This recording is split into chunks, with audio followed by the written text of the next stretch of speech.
siap-siap saudaraku. Gerakkan dulu badan kanan kiri. Jika saudara ngantuk bisa ke toilet dulu, cuci muka. Pasti segar kembali.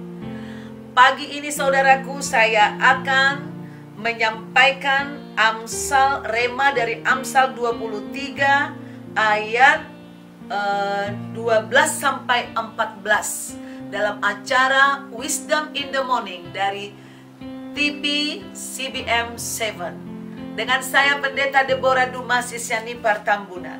Saya bacakan untuk saudara. Arahkanlah perhatianmu kepada didikan dan telingamu kepada kata-kata pengetahuan.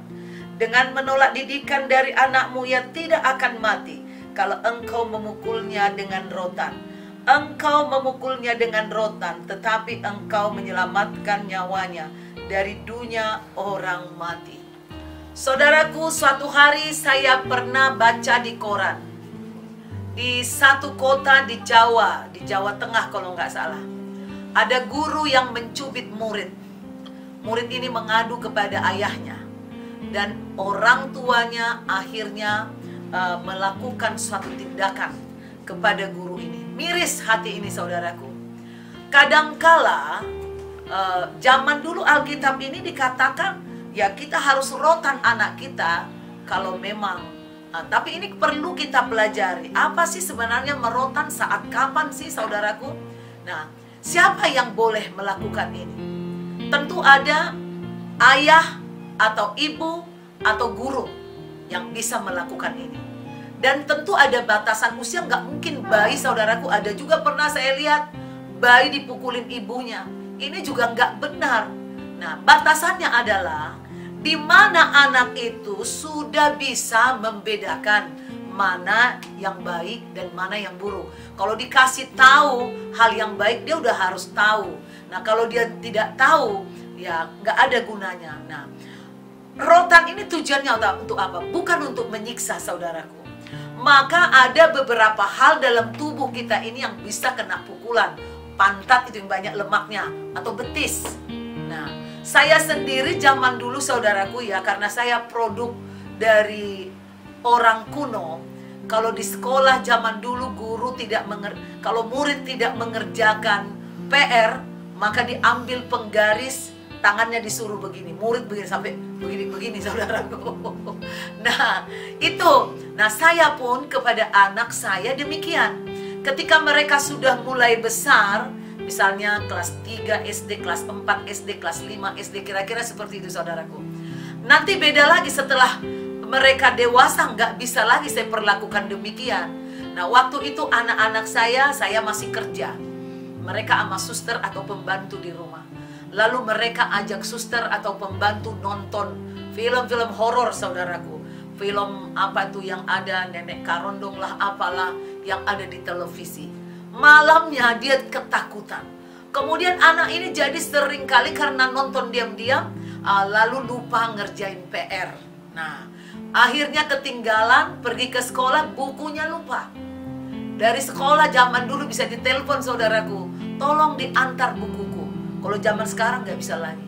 Nah, cara didik orang zaman dahulu dengan sekarang memang di era modern ini sudah ada perbedaan. Memang kita ada undang-undang yang melindungi anak terhadap aniaya. Tetapi jangan bimbang dan ragu kita mendidik anak kita dengan disiplin, ketegasan. Jika memang anak ini melanggar yang terlalu berbahaya untuk hidupnya, agar dia ke depan menjalani jalan yang lurus, kita mendisiplin anak tidak boleh dengan emosi. Sehingga kita melakukan pukulan pun tidak membuat suatu siksaan sampai berdarah-darah. Tidak seperti itu saudaraku. Disiplin artinya supaya anak ini sadar ada batasan, ya, batasan yang diberikan oleh orang tua yang pantas untuk anak ini, sehingga dia nanti bisa mendapat hidup yang lebih baik. Kalau kita orang tua mengatakan, oh anak itu memang nakal, saya selalu larang, jangan membuat label kepada anak. Anak itu pemalas, anak itu badung, anak itu jahat. Ini orang tua tidak lagi boleh. Karena apa? Perkataan kita itu adalah doa. Dan itu akan terjadi kepada anakmu. Tapi panggil anakmu, kalau dia salah, tanya dengan baik. Berdoa sebelum memulainya. Libatkan kuasa Roh Kudus di dalam mendidik anak. Dan kalaupun kita sama seperti yang dialami Bapa ketika Yesus disalibkan, saudaraku, kenapa Yesus memanggil Eloi, Eloi lama sabachthani? Bapa memalingkan wajahnya, gak tahan melihat anaknya. Nah, jangan sampai kita memukul anak dengan emosi. Tempeleng itu anak, oh ini menghajar. Alkitab juga mengatakan di rotan, ini tidak benar. Berarti kamu memukul anakmu dengan hawa nafsu kemarahan. Tapi kalau kita memukul anak kita, kita pukul pantatnya atau betisnya jika memang udah keterlaluan, jangan terus-terusan. Lalu saudaraku harus dipanggil, dipertanyakan. Kenapa saya panggil? Jelaskan, kenapa saya harus pukul kamu? Supaya kamu nanti tidak mengulang lagi. Bukan karena papa marah atau mama marah. Mama mengasihi kamu, lalu saudara doakan. Demikian saudaraku cara mendidik anak yang benar. Maka anakmu nanti akan hidup ya di dalam di dalam didikan yang benar. Didiklah anakmu, dia nggak akan mati. Ya jelas nggak mati kalau kita memukulnya dengan kasih. Ya, tetapi kalau engkau memukul dengan emosi, kau kira pelan, tahu-tahu dia udah pingsan, udah berdarah. Nah, ini yang nggak boleh. Nah, jangan kita memukul anak dalam keadaan emosi. Dikatakan, engkau memukulnya dengan rotan, tetapi engkau menyelamatkan nyawanya dari dunia orang mati. Jangan sampai pula karena dikasih di sini rotan, saudara cari rotan yang paling besar di rumah. Saya pernah mendengar kesaksian dari seorang hamba Tuhan, bagaimana ayahnya selalu menyiksa mereka dengan rotan. Ada dengan pukulan tilam zaman dulu. Pak, pak. Ini bukan mengajar, bukan mendidik. Itu menghajar. Dan bisa anak itu memiliki masalah ke depan. Minder.